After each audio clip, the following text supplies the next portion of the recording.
Let's start. The empirical formula gives the simplest ratio of the elements present in one molecule of a compound. The ratios are given in simple whole numbers.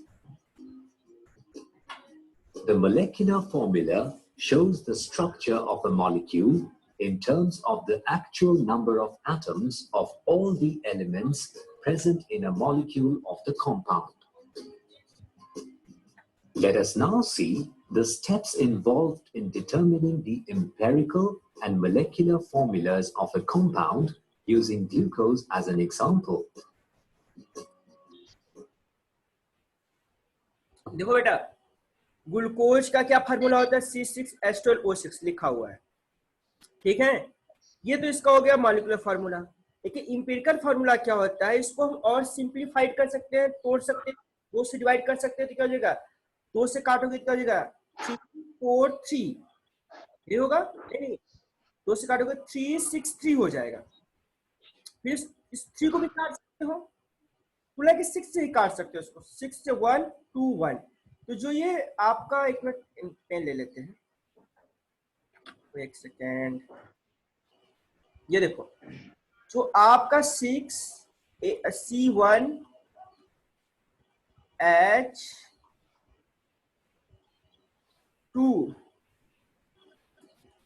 And O1, ये जो है ये simplest ratio है glucose का possible. यदि इसमें हम 6 से मल्टीप्लाई कर देंगे इसके नंबर ऑफ एटम्स में, इससे मल्टीप्लाई कर दें 6 से, ये ग्लूकोज के फॉर्मूले की इक्वल हो जाएगा ना। तो ये जो सिंपलेस्ट रेशियो है यही आपका इंपिरिकल फार्मूला बनाएगा। फार्मूले का सिंपलेस्ट होल नंबर रेशियो वो आपका क्या होगा? Empirical formula. और उसी का जो मास निकालेंगे हो जाएगा इंपिरिकल फार्मूला मास। और चूंकि ये मॉलिक्यूलर फार्मूला, इसका जो हम वेट निकालेंगे वो क्या हो जाएगा? मॉलिक्यूलर फार्मूला मास या वेट। इतना क्लियर है सबको? ठीक है, आगे बढ़ते हैं। Glucose is composed of 6 carbon atoms, 12 atoms of hydrogen, and 6 oxygen atoms. This adds up to a molecular mass of 180. In order to calculate the empirical formula of glucose, we need to find the percentage composition of each of its constituents. As you can see, the mass percentage of carbon atoms in a molecule of glucose is 40. That of hydrogen atoms is 6.66%, and the mass percentage of the oxygen atoms is 53.33. देखो, molecular formula, molecular mass, empirical formula mass, इसके अलावा हमको पढ़ना है mass percentage. तो पहले ये mass percentage समझा रहा है, इंपिरिकल फार्मूला भी आगे समझाएगा। तो मास परसेंटेज समझने के लिए क्या करना है? पहले जो मॉलिक्यूलर मास है वो कैलकुलेट कर लिया आपने। ग्लूकोज का मॉलिक्यूलर मास कैलकुलेट किया तो देखा कि 180 आया, इसमें कोई डाउट नहीं। अब इस 180 में जो 6 कार्बन है, 6 कार्बन एटम्स हैं, उसके मास पार्टिकुलर 72 है। तो इस पूरे ग्लूकोज में कितने परसेंट कार्बन है ये पता लगाने के लिए मास परसेंट ऑफ कार्बन, जो कार्बन का वेट है 6 कार्बन एटम्स का, 72 डिवाइडेड बाय 180 मल्टीप्लाई 100, तब देखोगे 40%। यानी ग्लूकोज में कार्बन एटम कितने हो गए? 40% हो गए। उसी तरह हाइड्रोजन की बात करो तो हाइड्रोजन एटम तो 12 है, लेकिन इसका मास तो 12 ही है। यानी 12 डिवाइडेड बाय 180 मल्टीप्लाई 100, ये क्या 6.66% आपका क्या हो गया? हाइड्रोजन हो गया, इतना मास परसेंटेज। और उसमें 6 ऑक्सीजन एटम भी है। अब आप जानते हो कि ऑक्सीजन एटम का वेट कितना हो जाएगा? 16 मल्टीप्लाई 6 96 हो जाएगा। अब मास परसेंट ऑफ ऑक्सीजन क्या होगा? 96 बाय 180 मल्टीप्लाई 100, ये क्या हो जाएगा? 53.33 कैलकुलेट करने पे आएगा। आप कैलकुलेट करके देखना चाहो देख सकते हो, ये क्या हो जाएगा? मास परसेंटेज ऑफ। यानी मास परसेंटेज निकालने का सिंपल सा कॉन्सेप्ट क्या है कि आप पहले ओवरऑल मास निकाल लो पूरे कंपाउंड का, फिर उसके एक एक एटम्स का, एक एक एटम्स टाइप ऑफ एटम्स का निकालोगे। जैसे कि 6 कार्बन है, 6 कार्बन का मास निकाल लिया। 12 हाइड्रोजन है तो 12 हाइड्रोजन का मास निकाल लिया। 6 ऑक्सीजन है तो 6 ऑक्सीजन का मास निकाल लिया, और टोटल में से उसका कंपैरेटिव परसेंटेज निकाल लिया। ठीक है, ये सबको समझ में आ गया? यस। Mute all. ठीक, आगे बढ़ते हैं। Now let us determine the molecular formula of glucose from its empirical formula. In step 1, देखो ये फार्मूला आपको याद रखना पड़ेगा, molecular formula is equal to n multiply empirical formula. और इंपेरिकल फार्मूला ग्लूकोज मैंने बताया था कि रेशियो क्या होगा, कार्बन एक ही होगा, हाइड्रोजन 2 होगा, ऑक्सीजन एक ही होगा। Simple possible ratio, simplest possible ratio होना चाहिए। the empirical formula mass is determined by adding the atomic masses of carbon, hydrogen, and oxygen in the empirical formula CH2O. The empirical formula mass is 30. In step 2, the molecular mass of glucose is calculated. Molecular mass of glucose is 180. In step 3, the ratio of the molecular mass to empirical formula mass is calculated and is denoted as N. The ratio of molecular mass to the empirical formula mass of glucose is 6. In step 4, the molecular formula is obtained by multiplying the value of N obtained with the empirical formula. By substituting the respective values in the empirical formula, the molecular formula of glucose is obtained as C6H12O6. देखो ये steps बहुत जरूरी है, जब भी questions आएगा तो आपको यही स्टेप फॉलो करना है। वो आपको इंपेरिकल फार्मूला मास दे देगा इस तरह का, और इससे आपको ये मॉलिक्यूलर मास दे देगा 180, और आपसे पूछेगा क्या, मॉलिक्यूलर फार्मूला पूछेगा। तो आपको दिया रहेगा इंपेरिकल फार्मूला, आप उससे निकालोगे इंपेरिकल फार्मूला मास, फिर मॉलिक्यूलर मास वो आपको दिया रहेगा या तो कुछ और किया रहेगा, ठीक है। मॉलिक्यूलर मास को 180 डायरेक्ट दे देगा। और थर्ड स्टेप में क्या करोगे, calculate the ratio of molecular mass to the empirical formula mass. ये n की वैल्यू निकालोगे, जो n आप यहाँ पे मल्टीप्लाई कर रहे हो, वो n क्या है, molar mass divide by molecular formula mass. 180 divide by 30 equal to 6। अब आपको ये वाली वैल्यू जो 6 आई है n की वैल्यू यहाँ पे पुट कर देना है। यहाँ पुट करते आपको ओवर 6 मल्टीप्लाई इंपेरिकल फार्मूला रख लो, CH2O क्या आ गया, C6H12O6। आपको क्या निकल गया, मॉलिक्यूलर फार्मूला निकल गया। मॉलिक्यूलर फार्मूला निकल गया तो पता चल गया कि कौन सा कंपाउंड है, ग्लूकोज है। क्लियर है सबको? Now that we know the steps to determine the molecular and empirical formulas of a compound, let's calculate it for a few other compounds as well. कुछ और अदर कंपाउंड एग्जांपल देना चाहते हैं। Determine the molecular formula of a compound containing nitrogen and oxygen with a molecular mass of 92. Its empirical formula is NO2. Select the correct option and click Submit. हाँ, तो आप लोग बच्चों इसको solve करो, मैं आपको 2 मिनट का टाइम दे रहा हूँ, ठीक है। स्टार्ट सॉल्व करना, ठीक है। आप लोगों ने मोस्ट ऑफ द बच्चों ने N2O4 को बताया है, देखते हैं सही है कि गलत। Submit, correct. That's great. The molecular formula of NO2 is N2O4 as the value of N here is 2. तो आप लोग आलोक शर्मा, आलोक तुम्हें नहीं समझ में आ रहा था, अब इसको देखो, ठीक है। NO2 था, NO2 आपको इंपेरिकल फार्मूला दिया हुआ था, मैंने कहा कि आप इसका इंपेरिकल फार्मूला मास निकाल लो। NO2 का आपका जो मास आ कितना आ रहा है, 14 नाइट्रोजन का, 32 ऑक्सीजन का, कितना होगा 46। और आपको n की वैल्यू निकालनी है step by step. 92 divided 46 equal to 2। आपका ओवरऑल फार्मूला क्या है, molecular formula equal to n multiply empirical formula, कितना हो जाएगा 2 मल्टीप्लाई NO2, कितना हो जाएगा N2O4। ये तो सबको समझ में आ गया, अब जो भले ही लेट में आया सबको समझ में आ गया होगा। Next question. In a compound, the percentage composition of its elements C, H, and O are 40.68%, 5.08%, and 54.24% respectively. What is its empirical formula? Select the correct option and click Submit. तो देखो इसको सॉल्व करने का percentage composition का idea मैंने आपको बताया था ना क्या होता है बेटा।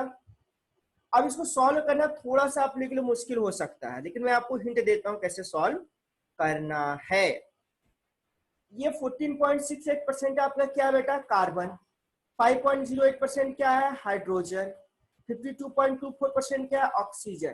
तो आप मान लो कि ओवरऑल कंपाउंड आपका कितना है 100 ग्राम है। 100 ग्राम है तो आप क्या कहोगे 14.68 ग्राम क्या हो गया कार्बन।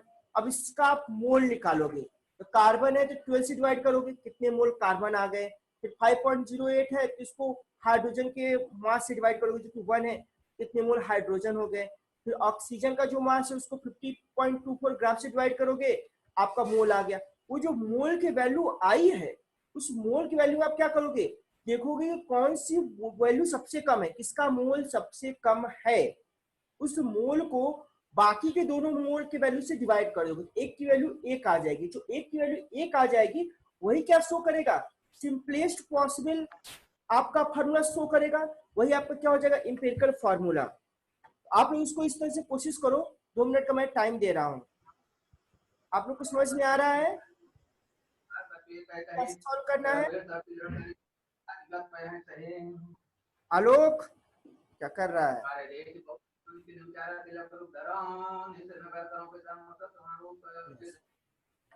ठीक है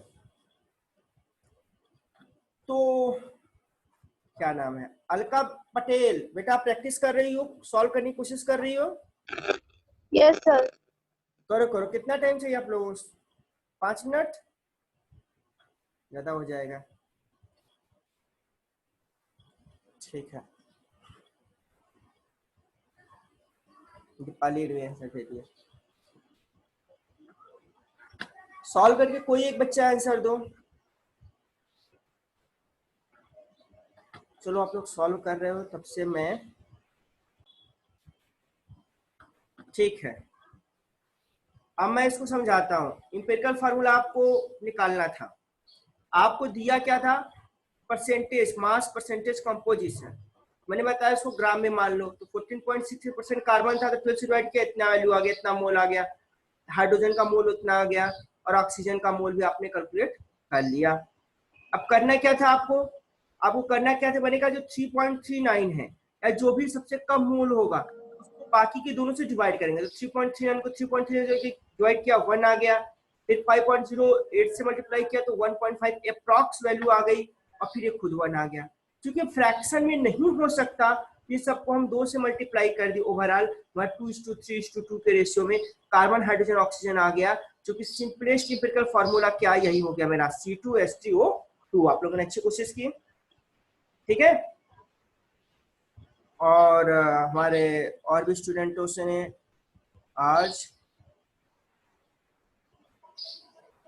पता नहीं क्या लिखा है।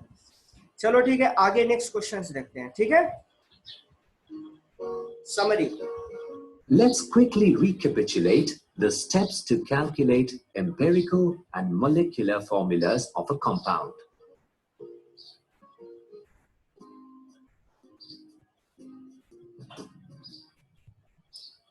देखो ये ओवरऑल 7 स्टेप दिया हुआ बेटा, एक बार मैं इस 7 स्टेप्स को पढ़ के आप लोगों को समझा देता हूँ। स्टेप 1 क्या करा, moles of an atom are calculated by dividing the mass percentage of each element by its mass. यदि आपको मास परसेंटेज कंपोजिशन दिया है वहां से आपको इंपेरिकल फार्मूला खुद आवाज नहीं आ रही है। आवाज नहीं आ रही है आलोक, तुम्हें आवाज नहीं आ रही है? अच्छा और बच्चों से पूछते हैं। सुप्रिया बेटा आवाज आ रही है? Yes sir. आलोक तू अपना माइक चेक करो शायद तुम गड़बड़ किए हो। आशीष आवाज आ रही है? ठीक है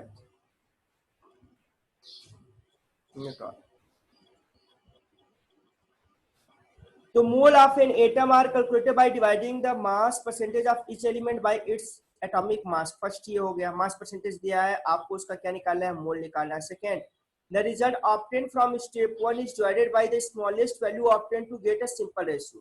मैंने बताया 3-4 मोल आपने निकाले, उसमें से जो स्मॉलेस्ट मोल है उस वैल्यू को आप अदर वैल्यू में डिवाइड कर ले ताकि हमको क्या निकल जाए, एक सिंपलेस्ट रेशियो निकल जाए. ए सिंपल थर्ड स्टेप क्या करेंगे, a simple whole number ratio of the above is obtain. मतलब जो रेशियो मिल रहा है, जो नहीं कि वो होल नंबर में हो, उसको होल नंबर में हम कन्वर्ट करेंगे कुछ सिंपल अंक से डिवाइड करके. इसको 1.5 आ गया तो 2 से डिवाइड करके 3 कर लिया. इसी तरह से फोर्थ स्टेप है the symbol of the compound are written and the value obtain above are inserted at the bottom right hand corner of each element to get the empirical. इस तरह से आप सबको लिख दोगे तो इंपिरिकल फार्मूला मिल गया. फिर इंपिरिकल फार्मूला निकल गया तो इंपिरिकल फार्मूला मास आप कैलकुलेट करोगे. इंपिरिकल फार्मूला मास कैलकुलेट कर लिया तो आपको मॉलिक्यूलर फार्मूला दिया रहेगा. मॉलिक्यूलर फार्मूला देने के बाद क्या होगा, आपका इंपिरिकल फार्मूला से डिवाइड करोगे. इंपिरिकल से डिवाइड करोगे तो आपकी क्या वैल्यू आ जाएगी, एन की. फिर एन की वैल्यू आप मल्टीप्लाई कर दोगे किसमें, इंपिरिकल फार्मूला में, तो आपका मॉलिक्यूलर फार्मूला मास आ जाएगा. इतना सबको समझ में आ गया. चलो ठीक है, अब हम लोग आगे इसको स्लाइड से पढ़ते हैं. किसी को कोई क्वेश्चन? स्लाइड खोल रहे हैं, ठीक है.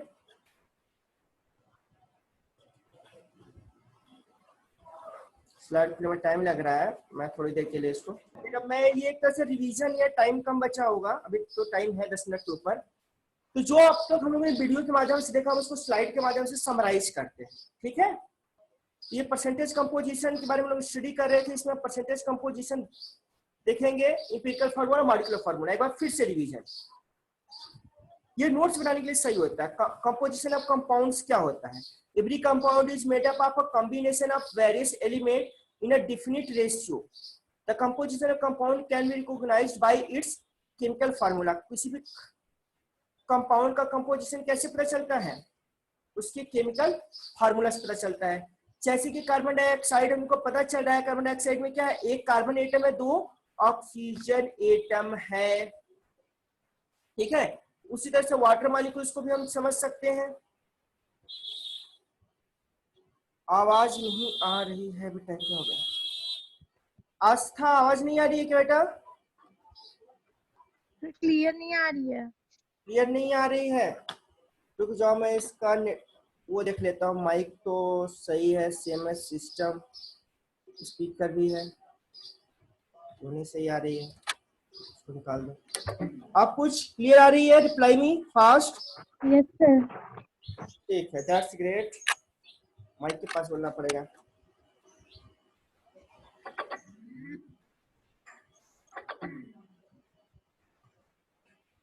चलो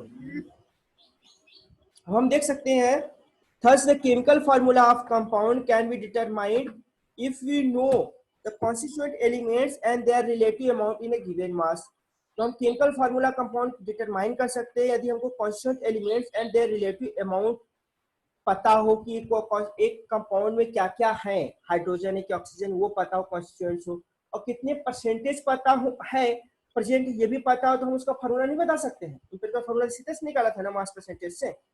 So once the percentage composition of a compound is determined, the formula like empirical formula and molecular formula of that particular compound can be easily found. कैसे देखते हैं. तो क्या कर रहा है, परसेंटेज कंपोजिशन क्या होता है, mass percentage of an element बराबर mass of the element in the compound divided by molar mass of the compound multiply 100. इस एलिमेंट का हमको मास परसेंटेज निकालना हो, उस एलिमेंट का हम क्या करेंगे, बोलेंगे. ठीक है, mass percentage of element, mass of the element in the compound multiply 100 होगा molar mass of the compound. जिस एलिमेंट का आपको मास परसेंटेज निकालना हो उसका मास जो है पूरे कंपाउंड का मास इसमें से निकालना multiply 100. Step two calculate percentage composition. कैसे हम परसेंटेज कंपोजिशन कैलकुलेट करेंगे, calculate the mass of each element in compound. एक एक एलिमेंट का हम मास कैलकुलेट करेंगे. Calculate the molar mass of the compound, पूरा मास कैलकुलेट करेंगे कंबाइंड फॉर्म में, divided by the each element of the molar, each element by the molar mass and then multiply to 100 obtain the percentage composition. कोई percentage निकालना होता है तो हम क्या करते हैं, 100 से मल्टीप्लाई करते हैं. ठीक है, अब यहाँ following following are the step to calculate the mass percentage composition of N2O5. N2O5 एक कंपाउंड आपको दे दिया, आप कहा कि भैया दो इसमें कॉन्स्टिट्यूएंट है, नाइट्रोजन ऑक्सीजन, दोनों का मास परसेंटेज निकालना है। तो पहले आप नाइट्रोजन 2 है तो उसका मास आपने निकाला 28.02 ग्राम आ गया, ऑक्सीजन आइटम 5 से मल्टीप्लाई किया 80 ग्राम आ गया, ठीक है। अब ओवरऑल N2O5 का मोलर मास निकालिए तो 108.02, इन दोनों को ऐड कर दिया। अब 108 जो है 28 में डिवाइड बाय 108 मल्टीप्लाई 100, ये हमारा क्या निकल गया, परसेंटेज कंपोजिशन नाइट्रोजन निकल गया। उसी तरह से ऑक्सीजन का भी निकल गया, इसलिए हम कह सकते हैं 100 gram of N2O5 compound 25.94 gram nitrogen को कंटेन करता है और 74.06 ग्राम ऑफ ऑक्सीजन को कंटेन करता है, ठीक है। इसमें कोई डाउट? आई होप कोई डाउट नहीं है। अब देखते हैं हम लोग इंपिरिकल फार्मूला को। The formula which show the simplest ratio, ये बात मैंने आपको बार बताया, simplest ratio of the atoms of the different elements in one molecules of a compound is called empirical formula. Ratio should be simplest whole number. It uses the smallest possible set of subscript or relative whole numbers. क्या step है भाई? Calculate the mass of each element in gram from the given percentage composition. सबका हम निकाल लेंगे। उसके बाद हम क्या करेंगे? Calculate the relative number of each element by dividing the mass of each element by the molar mass of that element. उसके बाद हम सबका मोलर मास निकाल लेंगे और इच एलिमेंट का निकाल लेंगे। Calculate the mole ratio between the elements in term of smallest number of the compound, जैसा प्रीवियस क्वेश्चन अभी हम लोग सॉल्व किए थे वीडियो लेक्चर्स में। If the resultant is not a simple whole number for the compound then the multiply it by the smallest suitable integer to convert it a whole number. यदि नहीं है तो उसको होल नंबर में convert करेंगे। एक example देख लो। Let us consider a compound which has 16.56% of carbon, 11.81% of hydrogen, and 28.26% of nitrogen. To find the empirical formula, let's assume that we have 100 gram of the sample compound. यदि 100 ग्राम of sample compound है, आपको तीन चीज दी है भाई, carbon है, hydrogen है, nitrogen, इतना इतना ग्राम है। सबसे पहले क्या करोगे? मोल कैलकुलेट करोगे। कार्बन है 16.56 ग्राम दिया है, मॉलिक्यूलर मास 12 होता है, तो मोल कितना आ गया? 5.05 मोल आ गया। फिर हाइड्रोजन का मोल निकालोगे तो कितना आ जाएगा? 11.81 मोल हाइड्रोजन आ गया। फिर नाइट्रोजन की बात करोगे जिसका वेट कितना है? 28.26 है, तो ऐड करोगे 14 से 2.02 मोल्स आ गए। चूंकि स्मॉलेस्ट है इसको हम डिवाइड करेंगे बाकी के दोनों से, तीनों में करेंगे। तो देखो कार्बन में क्या 5.05 डिवाइड कर दिया 2.02, क्यों डिवाइड किया? क्योंकि ये स्मॉलेस्ट वैल्यू है, ताकि हम सिंपल मोल रेशियो निकाल पाए। तो 2.5 आ गया। फिर 11.28 में से हम 2.02 को मल्टीप्लाई करेंगे तो 5.9 आ गया। अब इसको करेंगे तो 1 आ ही जाएगा। क्या ये फ्रैक्शन में है? क्वेश्चन नहीं, फ्रैक्शन में नहीं है। तो 2.5 को हम फ्रैक्शन में कन्वर्ट करने के लिए क्या करना होगा? 2 से मल्टीप्लाई करेंगे तो 2 से हमें सब में मल्टीप्लाई करना होगा। ये 5 आ गया, इसमें 11.8 आ गया, ये क्या आ गया? 2 आ गया। अब यहाँ पे 11.8 फ्रैक्शन में है नहीं है, तब हम क्या करेंगे? 11.8 को फ्रैक्शन में कन्वर्ट करने के लिए हम इसको 8 को एलिमिनेट करके 12 कर देंगे, एलिमिनेशन रूल्स, ठीक है। तब यहाँ पे इंपिरिकल फार्मूला क्या हो जाएगा? C5H12N2, ये आपने निकाल लिया। अब आपको इंपिरिकल फार्मूला पता है तो मॉलिक्यूलर फार्मूला आप निकाल लोगे, N से मल्टीप्लाई कर दोगे। ये N कहां से आएगा? N की वैल्यू क्या होती है भैया? Molecular weight by empirical formula wait. ये मैंने काफी अच्छा से एक्सप्लेन किया हुआ है। आगे बढ़ते हैं सर। हाँ बोलो बेटा। सर उस क्वेश्चन में जो उस क्वेश्चन में आप 2 से क्यों मल्टीप्लाई किए? देखो ये तुम कर रही हो ना, 5.05 में 2 पॉइंट भाग दिए, फिर 11 पॉइंट, अच्छा 2 से यहाँ पे क्यों मल्टीप्लाई किए लास्ट में बेटा? हाँ देखो यहाँ से 2 से इसलिए मल्टीप्लाई किए क्योंकि जो 2.5 जो मेरा ये मोल आया है और 5.9 जो आया है, तो ये देख रहे हैं 2.5 क्या होल नंबर नहीं है, डेसिमल में है। हमको होल नंबर में कन्वर्ट करना है, सिंपल होल रेशियो चाहिए, इसलिए 2 से मल्टीप्लाई किया ताकि 5 हो जाए। जो इसमें 2 से मल्टीप्लाई किया तो हम सभी में 2 से मल्टीप्लाई कर दिए। अब यहाँ 11.8 आ गया, ये भी तो होल नंबर नहीं है, लेकिन हम कह सकते हैं कि 12 है अप्रॉक्स, मोटा मोटा। तो मेरा जो इंपिरिकल फार्मूला का रेशियो हो जाएगा C5H12N2 आ जाएगा। अब समझ में आ गया? आलोक शर्मा कोई क्वेश्चन पूछना है बेटा? सर अगर फ्रिक्शन ना होता तो क्या करते? क्या ना, फ्रैक्शन नहीं होता ना, फ्रिक्शन नहीं, फ्रैक्शन, फ्रिक्शन। स्मॉल वाला डिजिट नहीं होता, तो हम कोई बात नहीं, हम उसी को हाँ, इंपिरिकल फार्मूला में रख देते, तो हम बोल देते यही मेरा इंपिरिकल फार्मूला है। Okay sir. ठीक, और यहाँ पे मैंने 2.02 को डिवाइड किया क्योंकि ये स्मॉलेस्ट मोल है, मैंने कहा स्मॉलेस्ट जो वैल्यू आएगा इसको बाकी के सब में डिवाइड करना, ये बात मैंने पहले बता दी, स्टेप फॉलो करने का तरीका है। अगेन रेज हैंड किए आलो आशीष शर्मा, कोई क्वेश्चन है बेटा, पूछो।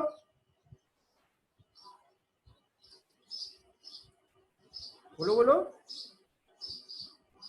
लगता है ये ट्रायल कर रहा था ऐसे। चलो एक और क्वेश्चन देखो, empirical formula of hydrocarbon, hydrocarbon means hydrogen और कार्बन हो, हाइड्रोजन देखो 3 है, कार्बन 1 है, इसलिए इसको बोलते हैं हाइड्रोकार्बन।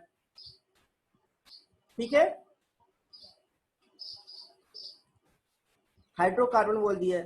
तो आप जानते हो ये आपका इंपेरिकल फार्मूला दे दिया, आपको ग्राम मॉलिक्यूलर वेट दे दिया, मतलब कैसे मॉलिक्यूलर मास दे दिया है, आपको मॉलिक्यूलर फार्मूला पूछ लिया है, तो आप इंपेरिकल फार्मूला के इंपेरिकल फार्मूला मास निकाल लो।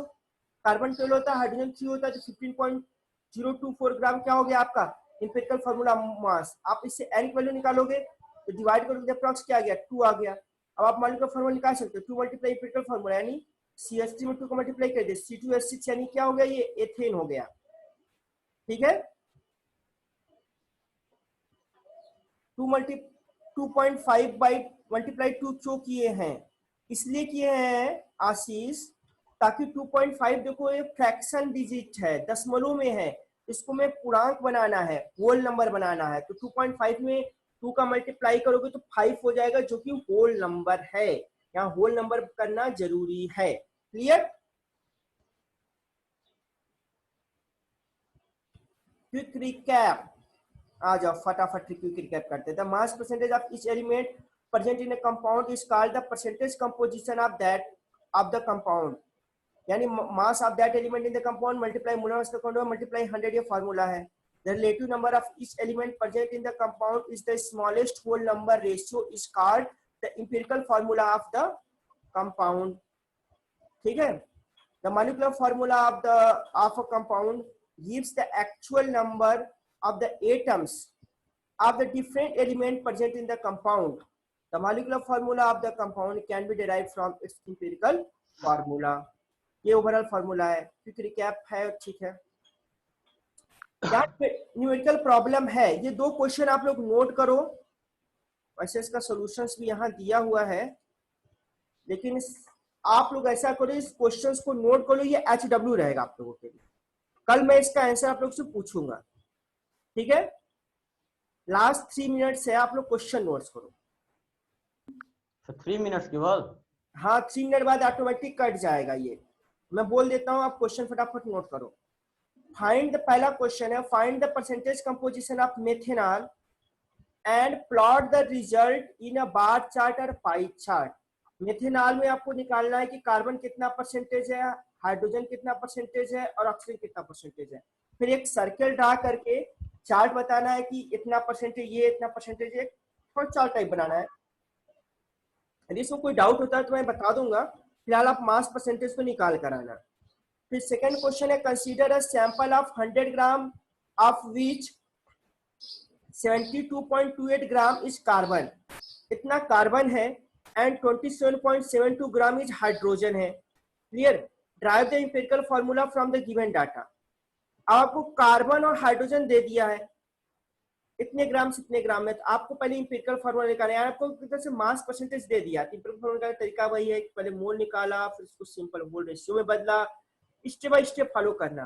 फिर also derive the molecular formula of the from the obtain empirical formula assuming its molecular weight to be 66.25 gram. Molecular weight आपको दे दिया है बाद में 66.25 ग्राम।